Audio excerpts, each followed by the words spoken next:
na miss nila ang isa't isa. Actually, mas miss na po nila ang isa't isa. Ito sa mami. Sa akin nila. You are watching Terra Shoot TV. Enjoy this video. Ayan, good morning mga kapitik. Nandito tayo ngayon sa LVC. Dumating po ako dito ay sarado pa. So umaga tayo dito guys dahil may papadala tayong sukang sasa. Hindi ko na process kahapon dahil sobrang traffic po dito pababa. Yan. Ay ngayon ipapadala ko sa 10 piraso ng sukang sasa. Yan, in order ng ating buting subscribers. Yan, si Ma'am Banji ng Sampaloc, Manila. Yan, God bless po sa inyo ma'am. Salamat sa iyong suporta. So yan guys, nag-open na yung LVC, ipaprocess na natin.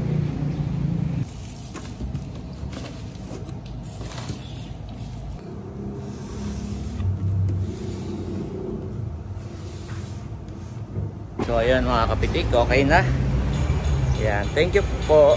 Thank you Lord at thank you po kay Ma'am Banji ng Sampaloc, Manila sa pag-support sa sukang sasa. So pauwi na po ako ng probinsya ngayon. Yan. Bali si Emilio po, mag-anak ni Camelot ay naiwan uli guys. Yan, dahil meron pang further na kailangang i-test. Further test na gagawin. Yan. Kasi po si Emilio ay kagagaling sa sakit. So alam naman natin lahat yung ano yung kanyang naging sakit. At talaga pong ang baby ay napaka-fragile. Tanda-tanda namin noon ni Mrs. Nung si Andres po ay pinanganak. Ang sabi nga ni Doc ay ingatan nyo ha, huwag magkakasakit ng at least before 6 months. Kasi po talagang napaka-fragile ng baby. Hindi pa yung ibang parte ng katawan niya pwedeng hindi pa fully develop. Yung kanyang immune system, kung ano-ano. Kaya po talagang si Emilio nagkasakit po. Ayan. Mas maganda na yung dito sa TMC para lahat ng record kasi nandyan na. Tapos kumpleto rin sila sa facility. So yan, ako po ipauwi ng mag-isa at naiwan niya. Baka po Friday babalik uli kami dito. Ay baka sumama na si Ate Nels dahil may shoot ako. Ay baka sumabay na rin. So yan guys, maraming salamat po uli once again kay Ma'am Banji ng Sampaloc, Manila. Yan, God bless po. God bless you more and more. Lagi daw siyang nanonood ng mga vlogs ng buong Team Hitik. Yan, sina Milot, sina Ate Nels, yan, kilala niya lahat. Sina Baby Teo, si Andres, si Janet. Yan, God bless po sa inyo. Ayan guys, dumaan ako dito sa paayos ng sasakyan. May naririnig akong kalansing sa ilalim sa unahan. Yan po yung sasakyan ko. Pinapa-check up ko. Parang may maluwag sa unahan, malakas ang kalansing.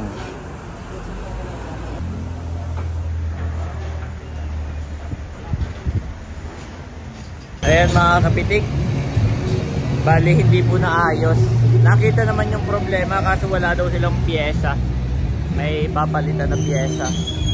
Pero okay lang daw naman yun. Hindi naman yung delikado. So ngayon po ay nandito ako sa Balibago. At si Janet ay naghahanap ng SIM card. Baka daw mayroon dito.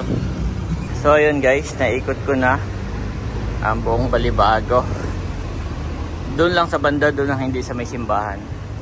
Bali dito sa loob ng mall, sa labas, saka itong building na to ay 80, naglalaro sa 80 to 100 ang TNT na SIM card. Katulad sa Tagaytay po. So sa amin lang pala ang mura.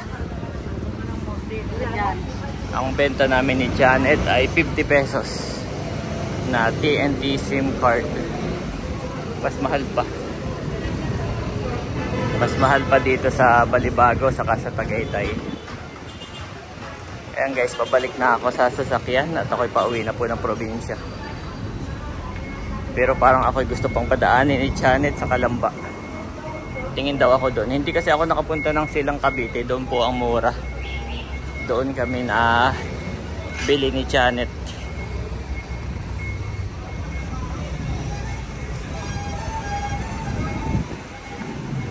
So ayun guys, nag-chat po si Janet na wag na raw akong dumaan ng Kalamba. Next time na lang kami sa Silang bibili. ng mura. Nagulat ako, yung pala talaga ang presyohan ng SIM card 80 to 100, pero kami ay 50 pesos lamang. So ngayon po ay pauwi na ako ng probinsya, diretso na. Dahil si Andres ay miss ko na. Lalo pa pagka natawag ako at sinasabi niya, "Daddy, daddy, daddy." Sobrang nakakamiss po. One eternity later. Ayan mga kapitik, thank you Lord, nandito na po ako sa Nakar, sa Anuling. Yan, nandito si Mader. Oh, Mader, ang pinya. Andres the fucking my boy! Andres the fucking my boy! Andres the fucking my boy! Come here to daddy! Ay, pagod pa ako. Aba! Yan ay galing kay Ma'am Joy and Sir Mar. Yes. Pwede na ani sa Cavite. Oo. Lalaki na niya. Oo. Ay mag-ano na kaagad. Magbalat na kaagad at nang may mga merienda. Yung kay Ate Inos ngayon, nandiyan pa. Hindi ko pa nadala, mami, sa makitulo ko. Ay, sa kanan. Habang nagdadrive ang init. Bukas na lang. Ayop. Hindi lang naman. Andres, daddy! Andres! Come here, my boy! Gusto mo mag-bike? Oh, boy! Love, love, Love daddy, love daddy. love. Si Andres ay naninibago. Kailangan pang anuhin. Kiss! Kiss! Kiss sa daddy. Opo, nakalimutan na. Pero bales kay Andres. Pogi naman ito, mami. Yeah. Yes, he's always happy here. Titit. Daddy. Daddy! You say daddy. Miss na lang ang isa't isa. Actually, mas miss na po nila ang isa't isa. Ito sa mami. Sa kanila. Sa kami ni daddy parang okay, gano'n. Pero pag si Andres, nakakamiss, gano'n. Ang laki bigla ni Andres. Yo. Oh, good Nakabigla. job. Nasaan yung bike? Magpabike tayo, ha? Okay, we'll go back. My boy. Yung toy. Dati ang bigat Yeah. parang more than 1 kg ito. Isang Saka peraso. isang piraso, 2 kg. Binigyan pa ako ng pabango. Yan kay Ate Nose ng jump pa, hindi ko nadala. Sakit ng ulo ko. Saka pare-pare sila na size. Yep. Mas malaki itong isa dati. Mami, ako na lang ng Mas malaki itong isa. Ito, halika. Andres. Yep. Unahin na yan, nabuksan. Binayaran mo na. Thank you po. Bigyan din natin si... Yes. Sayang, kakalis lang ni nakalayaan. Aba, ang mag-ama naman ay wala nang ginawa kundi mag-play. Kanina daddy, yung sasakyan mo ay umaandar pa. Tapos ay kalong-kalong mo na si Andres, akala ko umalis na kayo, nag-bike na kayo. Tapos si daddy, yung sasakyan ay nakalimutan na yata. Hindi ko kagad pinapatay. Ah, okay. Ayan po si daddy. Oh, good job! Titit! Takot si Andres. Andres, halika dito. Happy ba yan? Oh, galing! Patay niya!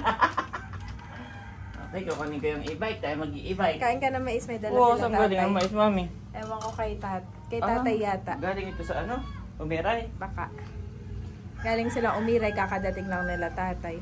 Sarap. Magkasunod lang kayo, nila Kalayaan. Si Bunso, si tatay at si Leia. Bawal pa kay Andres ang mais. Yep. Yan ay favorite ni Kukunin ko daddy. yung e-bike. Dadaling ko dito. Oh, wow. Wala nang ano. Okay, come here muna, come here.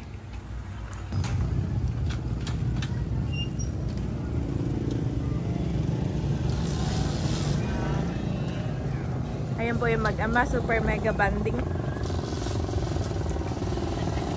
Wow! Grabe namang ngiti ni Andres yan. Napasigaw nga siya nung makita. Di bagay kinuha ko. Nakita ako. Sigaw Parang siya. nagulat. Kasi busy kayo. May customer. Tapos siya, punta na sa akin. Oh, punta siya sa akin dito. Okay, go to mami. Papark ko na to. Let's go. Ayaw pa. Go to mami, go to mami. Ayaw pa yan. Ayaw pa yan, Dad. At syempre, hindi ka makakatanggi. Iisa pa kayo. Oo. Hawak. Hawak na maigi. Hindi, nahawakan ko siya. Kain ka muna ng mais, mami. Isang ikot pa kami.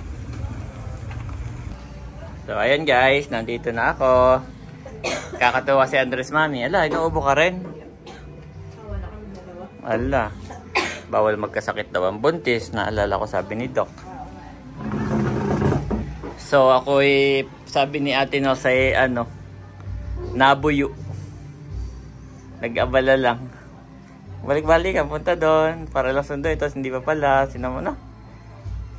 It's okay.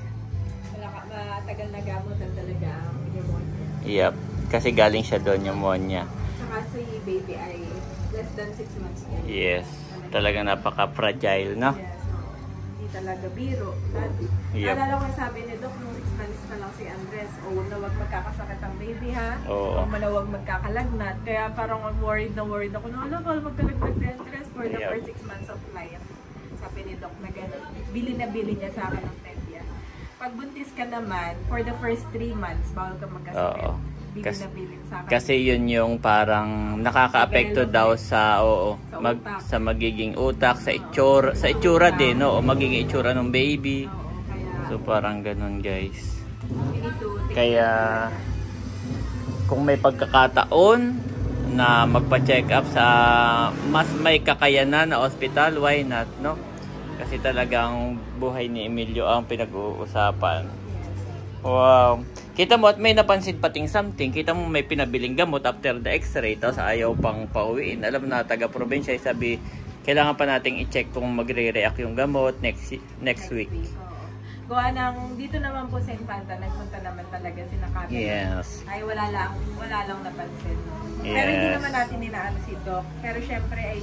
Iba pa rin yung mother iba pa rin. instinct. Si Milot kasi may gusto talaga. Oo, si Milot. So iba yung mother instinct. Wala namang mawawala. Halimbawa, napumunta doon. Iba talagang mother instinct agad. Yes. Diba? Maniwala tayo lagi sa ano natin.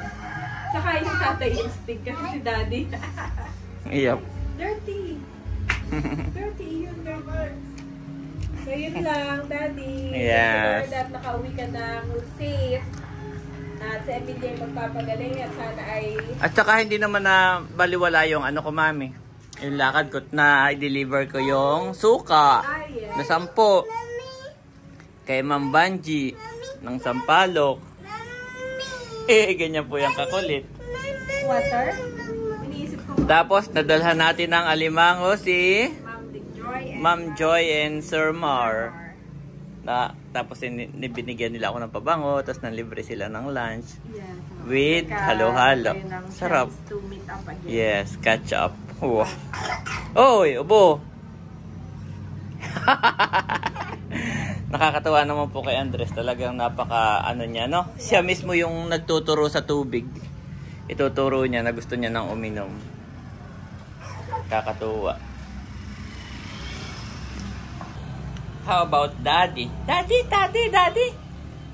Pwede bang ganon, Andres? Pero kagabi nung tumawag ka, no?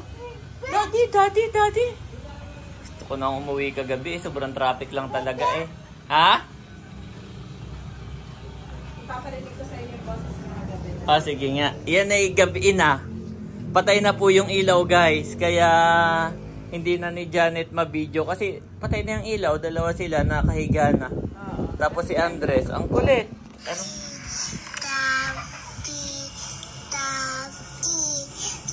Kagabi yan. Papa. Daddy. Grabe. Kaya nung sinend mo sa akin yung voice na yan, grabe. Gusto ko na umuwi kagabi. Kaso ay hindi pwede. Actually, ang sarap kagabi. Okay, uwi. At ano na yun, wala nang traffic. Pero, nakapangako ako doon sa ating client na sabi ko, kinabukasan ko po yung suka. So, at least na-settle ko kanina. Diba? Maganda doon sa kanina na LVC, hindi maarte mami. Balutin lang sa bubble wrap isa-isa. Yun na. Tulungan ka pa. Tinulungan pa ako. Pero yung sa Tagaytay medyo maarte. Pero okay lang kasi at kahit pa paano, kailangan nating i-improve, no? Mag-i-improve yung ating packaging. Gawin nating bote kaya. No? Sige. Maghanap Para tayo. pwede, pagka international, pwede siya. Local, pwede. Yung ganun. Andres, masaya-masaya ka. Nandiyan ka lagi sa paanan ng dad. Assistant po yan ni daddy. Dahil si daddy po, pagkadating, ay naglilinis na agad na electric pan. Yeah, sabi parang umano na. Madumi na. Yung kapag araw-araw mo siya nakikita, okay lang. Pero Pero pag- nawala ko ng 2 araw, pagbalik ko, madumi na pa. At Ito okay na. ito yung nilinisan din ni daddy. Yun lamang po yung aming toilet, malapit lang. Op, sunod agad si Andres, sunod agad. Sunod agad si Andres. Daddy, parang may buntot si daddy. Ayun, dalawa hindi pa rin natigil. Ngayon, bike naman si Andres saka si daddy. Love does not delight in evil but rejoices with the truth. It always protects, always trusts, always hopes, always perseveres. 1 Corinthians 13:6-7 NIV.